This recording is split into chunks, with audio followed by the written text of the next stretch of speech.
transitioning over to some listener submitted business advice. As always, you can send us your questions at unsexybusinessmen@gmail.com or leave comments in YouTube or on any of our social media platforms. I think one of these was good. They're both great. Thank These you are for your both awesome. questions. So number one, I have some repeat customers that make excessive demands and never leave a tip. It's upsetting to my staff. What can we do about this? Also, we've had one customer who's going through mental issues to file our bathroom. Don't ask what she did to it, but what can we do to prevent things like this from happening again? I don't want to know what she did. I have no idea what your business is. So I would assume this has to be if leaving a tip and you have a bathroom. Like food, right? Food. It's got to be food something. Yeah. And they don't leave a tip.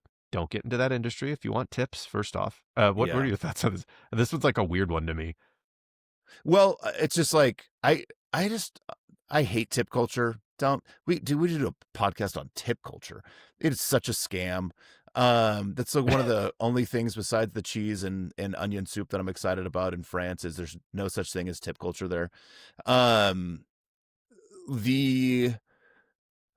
expect tips or pay your employees more, raise your prices so you can pay your employees better. And if it's a customer that's there all the time, like, I don't know, like, don't give them as good service. Like, I don't know. Are you still making money from that client that comes in every time? Like, I don't know what to tell you. And I also have to know what the excessive demands are. Never leave tip. It's upsetting to my staff. Like, okay, like, I wonder, like, is this your staff like complaining to you? Because maybe someone sound the Gen Z, Gen Alpha alarm right now because Alex is about to do old man fist waving right now. Are they just like teenage kids who just complain all the time? Like, I've worked at a number of places, and this now just removing the generational thing. I think it's just a young person thing. When I was a young person, you know what I did? I complained about my job all the time with my coworkers because we had something in common with one another that we could bitch about. So is this actually excessive demands or like for some reason I'm like, now thank you for the coffee. Now get over here and suck my, like I'm imagining more like foot massage, hurtful. I'm imagining like hurtful types of things, but it's just like, hey, I want a straw. Like I'm trying to think of like what excessive demands. Like, hey, I want they're some always ranch complaining dressing. about the food. And they're always sending it back, or want their soda filled up faster. Yeah, none of this seems excessive, but like you could always like listen. If this person sucks, you can always ban them from your restaurant. Yeah, just ban them from the restaurant. Like this defiler person, just like you're no longer welcome. Yeah, but they have mental issues. I don't care if they have mental issues. Or like so, I assume that you're scared that they're going to come back and do false bodily harm to you or whatever. Oh. Call the police. Call the police. Like this person is like causing so many problems. Be like, hey, this person's disturbing the police peace. Please come remove this person from. I mean, this is pretty straightforward because we always talk about SOPs. Have it in your SOPs about. I mean, you document defilers. Yes, and you can name it as that SOP is named after that person. But that's all you have to do is just have a process where, hey, you did it again. You're fired. Document everything and protect yourself legally, and that's all you have to do. The defiler was a customer.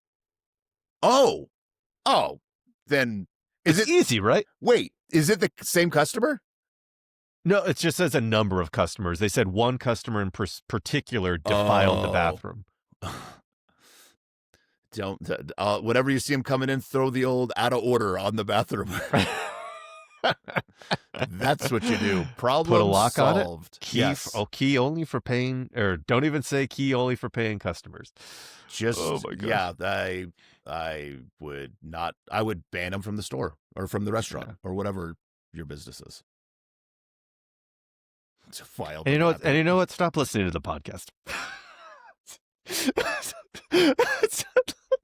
I hate to be that guy. That's like, maybe we should start ranking. I've told myself this year I was going to be much more positive.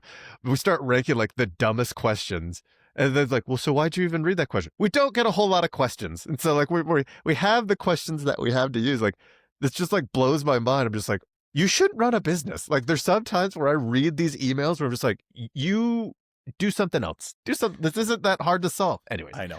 but I'm going to thanks for push back. listening. Keep listening. Lots of people have questions that they just need some feedback on. Maybe you already knew what you do and you just needed some guidance Vent. or some Vent. encouragement. Yeah. Ban all of these, especially the defiler. Like the one time they defiled my bathroom, shame, fool me once, shame on me. Or was it shame on you? I can't remember. Shame on me. You're not fooling us.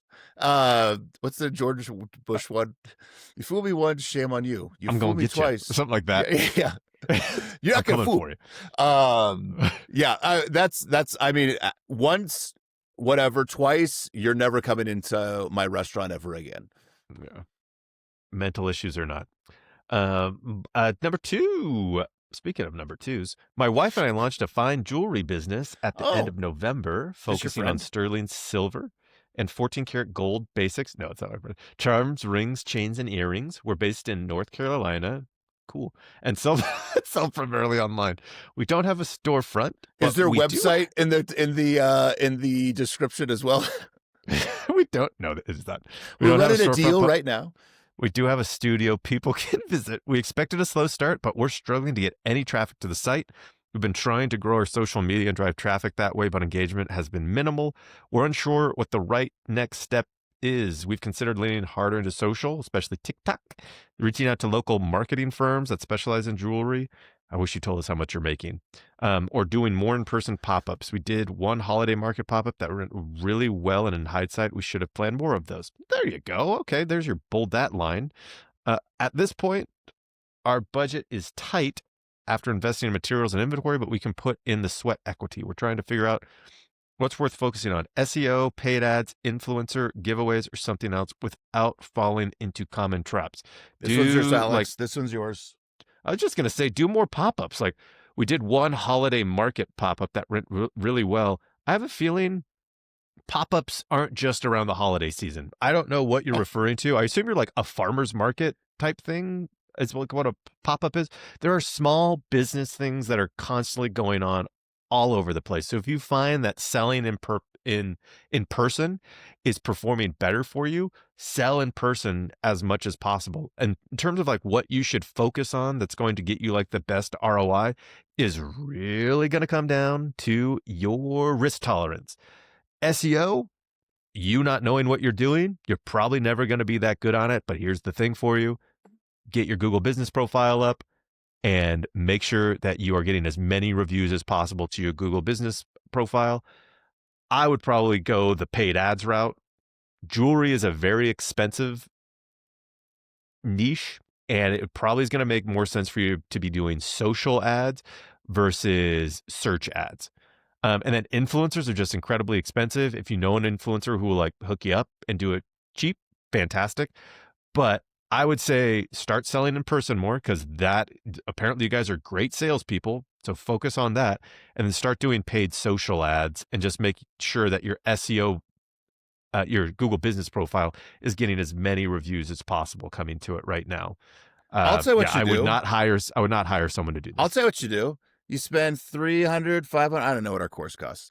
And buy the course and learn how to do all of this for a fraction, a very small fraction of what you would pay someone else to do it. And then you can learn how to do all of your SEO, all of your digital marketing, everything, for a very, very small amount of money. You could put your time into that. And then, yeah, the pop-ups, keep doing those. Whatever's making you the most money, keep doing those things. And you don't have to wait for the holidays. Like, dude, there's like there's hamburger day. I mean, obviously you're not gonna do it for hamburger day, but like every day, go on Google, like every day there's a national whatever day on almost every single day.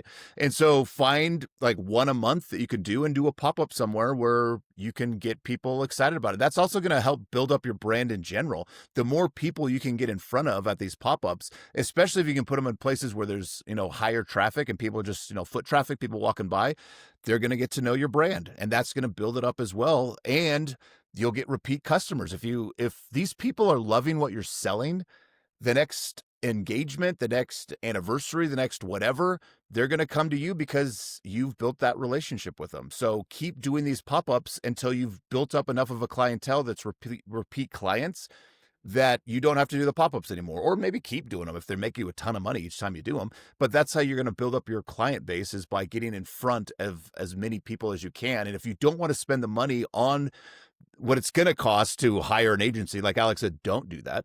Buy our course.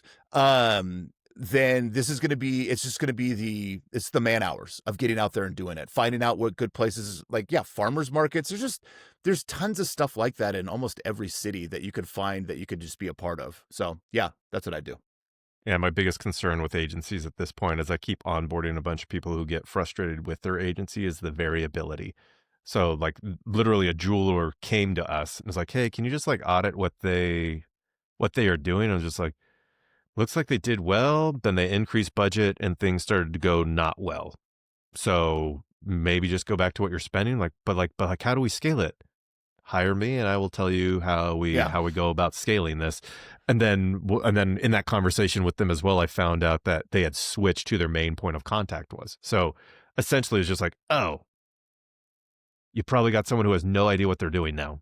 Like, that's a very common thing with an agency. That's like my big, whenever I tell people don't go to an agency, it's because it can go really awesome. It can go really awesome. Don't get me wrong, but it's very dependent on whoever your point of contact is. So if that point of contact leaves, like, dude, when someone took over for me after I switched to my new position, that's what all of Keystone's clients are built off of, because they left the agency.